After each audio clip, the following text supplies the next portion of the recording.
ಆಚಿ chilli powder. ಸಖತ್ ಖಾರ, ಬಣ್ಣ ಮತ್ತು ರುಚಿ. ಆಚಿ ಚಿಲ್ಲಿ ಪೌಡರ್.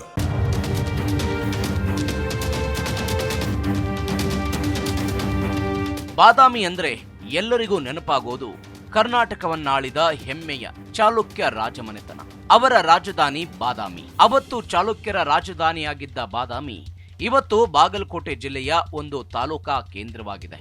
ರಾಜ್ಯದ ಪ್ರಸಿದ್ಧ ಪ್ರವಾಸಿ ತಾಣಗಳಲ್ಲಿ ಬಾದಾಮಿಗೆ ಅದರದ್ದೇ ಆದ ಪ್ರಾಮುಖ್ಯತೆ ಇದೆ. ಬಾದಾಮಿ ಗುಹಾಲಯ, ಅಗಸ್ತ್ಯ ಸರೋವರ, ಬಾದಾಮಿ ಕೋಟೆ, ಭೂತನಾಥ ದೇವಾಲಯ, ಬಾದಾಮಿ ಬನಶಂಕರಿ ದೇವಸ್ಥಾನ, ಬಾದಾಮಿ ವಸ್ತು ಸಂಗ್ರಹಾಲಯವನ್ನ ಹಾಗೂ ಸುತ್ತಮುತ್ತಲಿನ ಪ್ರೇಕ್ಷಣೀಯ ಸ್ಥಳಗಳನ್ನ ನೋಡೋದಕ್ಕೆ ರಾಜ್ಯ, ದೇಶ ಹಾಗೂ ವಿದೇಶಗಳಿಂದಲೂ ಪ್ರವಾಸಿಗರು ಬಾದಾಮಿಗೆ ಭೇಟಿ ಕೊಡ್ತಾರೆ. ಸಿದ್ದರಾಮಯ್ಯನವರು ಹಾಗೂ ಶ್ರೀರಾಮುಲು ಕಾರಣಕ್ಕೆ 2018ರ ವಿಧಾನಸಭಾ ಚುನಾವಣೆಯ ಸಂದರ್ಭದಲ್ಲಿ ರಾಜ್ಯ ರಾಜಕಾರಣದ ಕೇಂದ್ರ ಬಿಂದುವಾಗಿತ್ತು. ಆದರೆ 2023ರಲ್ಲಿ ಸಿದ್ದರಾಮಯ್ಯ ವರುಣಾ ಕ್ಷೇತ್ರಕ್ಕೆ ಹೋದರೆ ಶ್ರೀರಾಮುಲು ಬಳ್ಳಾರಿ ಗ್ರಾಮೀಣಕ್ಕೆ ಹೋದ್ರು. ಹೀಗಾಗಿ ಈ ಬಾರಿ ಕಾಂಗ್ರೆಸ್ನಿಂದ ಸ್ಪರ್ಧಿಸಿದ್ದ ಭೀಮಸೇನ ಚಿಮ್ಮನಕಟ್ಟಿ ಕ್ಷೇತ್ರದ ಶಾಸಕರಾಗಿದ್ದಾರೆ.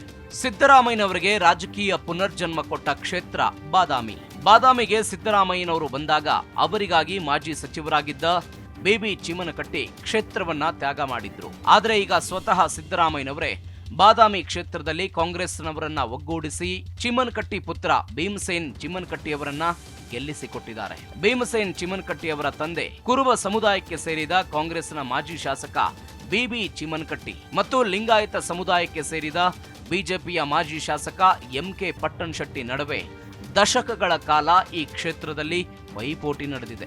ಚಿಮ್ಮನಕಟ್ಟಿಯವರು ಬಾದಾಮಿ ಕ್ಷೇತ್ರದಿಂದ 5 ಬಾರಿ ಶಾಸಕರಾಗುವ ಮೂಲಕ ಕ್ಷೇತ್ರದ ಮೇಲೆ ಹಿಡಿತ ಸಾಧಿಸಿದ್ದಾರೆ. ಇದೀಗ ತಂದೆಯಂತೆ ಕ್ಷೇತ್ರದ ಶಾಸಕರಾಗಿ ಭೀಮಸೇನ್ ಚಿಮ್ಮನಕಟ್ಟಿ ಮುಂದುವರೆದಿದ್ದಾರೆ. ಕ್ಷೇತ್ರದ ಹಿನ್ನೋಟ: ಮೊದಲ 4 ಸಾರ್ವತ್ರಿಕ ಚುನಾವಣೆಗಳಲ್ಲಿ 3 ಬಾರಿ ಕಾಂಗ್ರೆಸ್ ಇಲ್ಲಿ ಜಯ ಕಂಡಿದೆ. ಆದರೆ 1967ರ ಚುನಾವಣೆಯಲ್ಲಿ ಮಾತ್ರ ಕಾಂಗ್ರೆಸ್ ಪಾಲಿಗೆ ವ್ಯತಿರಿಕ್ತ ಫಲಿತಾಂಶ ಹೊರಬಿದ್ದು ಪಕ್ಷೇತರ ಅಭ್ಯರ್ಥಿ ಪಿಕೆ ಮಹಾಗುಂಡಪ್ಪ ಗೆದ್ದಿದ್ರು. ಕರ್ನಾಟಕ ಅಂತ ನಾಮಕರಣವಾದ ಮೇಲೆ 1978ರಿಂದ 2018ರವರೆಗಿನ ವಿಧಾನಸಭಾ ಚುನಾವಣೆಗಳಲ್ಲಿ ಕಾಂಗ್ರೆಸ್ 6 ಬಾರಿ ಜಯಗಳಿಸಿದೆ. 1978ರಿಂದ 2018ರ ಅವಧಿಯಲ್ಲಿ ಗಮನಿಸಬೇಕಾದ ಮುಖ್ಯ ಸಂಗತಿ ಅಂದ್ರೆ ಸತತವಾಗಿ 2 ಅವಧಿಗೆ ಒಂದೊಂದು ಪಕ್ಷಕ್ಕೆ ಈ ಕ್ಷೇತ್ರದ ಮತದಾರರು ಅಧಿಕಾರ ಕೊಟ್ಟಿರೋದು. 1978, 1983ರಲ್ಲಿ ಕಾಂಗ್ರೆಸ್, 1985, 1989ರಲ್ಲಿ ಜನತಾದಳ,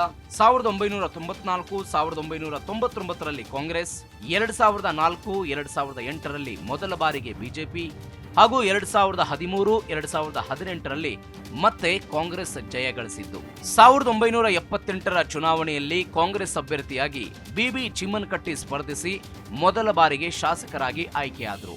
1983ರ ಚುನಾವಣೆಯಲ್ಲಿ ಚಿಮ್ಮನಕಟ್ಟಿ 2ನೇ ಅವಧಿಗೆ ಗೆಲ್ಲುವ ಮೂಲಕ ರಾಮಕೃಷ್ಣ ಹೆಗಡೆ ಸರ್ಕಾರದಲ್ಲಿ ಸಚಿವರಾದರು. ಆದರೆ 1985ರಲ್ಲಿ ಜನತಾ ಪಕ್ಷದ ಅಭ್ಯರ್ಥಿ ಆರ್.ಟಿ. ದೇಸಾಯಿ ಚಿಮ್ಮನಕಟ್ಟಿಯವರಿಗೆ ಸೋಲಿನ ರುಚಿ ತೋರಿಸಿದ್ರು. 1989ರಲ್ಲಿ ಜನತಾದಳದ ಎಂಕೆ ಪಟ್ಟಣಶೆಟ್ಟಿ ಸಹ ಚಿಮ್ಮನಕಟ್ಟಿಯವರಿಗೆ ಸೋಲಿನ ರುಚಿ ತೋರಿಸಿದ್ರು. ಹೀಗೆ 2 ಸೋಲು ಕಂಡಿದ್ದ ಬಿಬಿ ಚಿಮ್ಮನಕಟ್ಟಿ 1994 ಹಾಗೂ 1999ರ ಚುನಾವಣೆಯಲ್ಲಿ ಕಾಂಗ್ರೆಸ್ ಗೆಲ್ಲಿಸುವ ಮೂಲಕ ಬಾದಾಮಿ ಕ್ಷೇತ್ರವನ್ನ ಮತ್ತೆ ತಮ್ಮ ತೆಕ್ಕೆಗೆ ತೆಗೆದುಕೊಂಡ್ರು. 2004ರ ಚುನಾವಣೆಯ ಹೊತ್ತಿಗೆ ಎಂಕೆ ಪಟ್ಟಣಶೆಟ್ಟಿ ಬಿಜೆಪಿ ಸೇರಿ ಮೊದಲ ಬಾರಿಗೆ ಬಾದಾಮಿಯಲ್ಲಿ ಬಿಜೆಪಿ ಬಾವುಟ ಹಾರಿಸಿದ್ರು. 2008ರ ವಿಧಾನಸಭಾ ಚುನಾವಣೆಯಲ್ಲೂ ಬಿಜೆಪಿ ಮತ್ತೊಂದು ಅವಧಿಗೆ ಅಧಿಕಾರ ಹಿಡಿತು.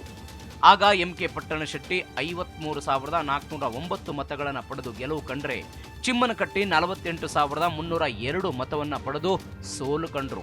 ಹೀಗೆ 10 ವರ್ಷಗಳ ಕಾಲ ಅಧಿಕಾರದಿಂದ ದೂರವಿದ್ದ ಬಿಬಿ ಚಿಮ್ಮನಕಟ್ಟಿಗೆ 2013ರ ಚುನಾವಣೆಯಲ್ಲಿ ಕಾಂಗ್ರೆಸ್ನಿಂದ ಟಿಕೆಟ್ ತಪ್ಪುವ ಸನ್ನಿವೇಶ ಇತ್ತು.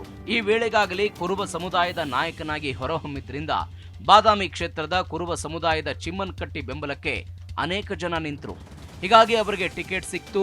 ಚುನಾವಣೆಯಲ್ಲಿ 57,446 ಮತ ಪಡೆದು ಜಯ ಸಾಧಿಸಿದ್ರು. 2018ರ ವಿಧಾನಸಭಾ ಚುನಾವಣೆಯಲ್ಲಿ ಕಾಂಗ್ರೆಸ್ನಿಂದ ಸಿದ್ದರಾಮಯ್ಯ ಮತ್ತು ಬಿಜೆಪಿಯಿಂದ ಶ್ರೀರಾಮುಲು ಸ್ಪರ್ಧೆಯಿಂದಾಗಿ ಬಾದಾಮಿ ರಾಜ್ಯದ ಗಮನ ಸೆಳೆಯಿತು. ಜಾತಿ ರಾಜಕಾರಣದ ತುರುಸಿನ ಪೈಪೋಟಿಯಲ್ಲಿ ಸಿದ್ದರಾಮಯ್ಯ 67,599 ಮತ ಪಡೆದು ಕೇವಲ 1,696 ಮತಗಳ ಅಂತರದಲ್ಲಿ ಗೆಲ್ಲುವ ಮೂಲಕ ರಾಜಕೀಯವಾಗಿ ಮರು ಜನ್ಮ ಪಡೆದ್ರು. ಅವರಿಗೆ ತೀವ್ರ ಪೈಪೋಟಿ ಕೊಟ್ಟಿದ್ದ ಬಿಜೆಪಿಯ ಶ್ರೀರಾಮುಲು 65,903 ಮತಗಳನ್ನು ಪಡೆದು 2ನೇ ಸ್ಥಾನಕ್ಕೆ ತೃಪ್ತಿಪಟ್ಟರು. ಸಿದ್ದರಾಮಯ್ಯನವರಿಗೆ ರಾಜಕೀಯ ಪುನರ್ಜನ್ಮ. 2018ರಲ್ಲಿ ಸಿದ್ದರಾಮಯ್ಯನವರು ಅತ್ತ ಚಾಮುಂಡೇಶ್ವರಿ ಕ್ಷೇತ್ರದಲ್ಲಿ ಸ್ಪರ್ಧೆ ಮಾಡಿದ್ರು. ಇತ್ತ ಕುರುಬ ಸಮುದಾಯದ ಮತಗಳೇ ನಿರ್ಣಾಯಕವಾಗಿರೋ ಬಾದಾಮಿಯಿಂದ ಸಿದ್ದರಾಮಯ್ಯನವರು ನಿಲ್ಲಬೇಕೆಂಬ ಕೂಗು ಕೇಳಿಬಂತು. ಜಿಲ್ಲೆಯ ಕೈ ನಾಯಕರ ಒತ್ತಡಕ್ಕೆ ಮಣಿದು ಅವತ್ತು ಸಿದ್ದರಾಮಯ್ಯ ಚಾಮುಂಡೇಶ್ವರಿ ಜೊತೆಗೆ 2ನೇ ಮತಕ್ಷೇತ್ರವಾಗಿ ಬಾದಾಮಿಯಿಂದಲೂ ಸ್ಪರ್ಧೆ ಮಾಡಿದ್ರು.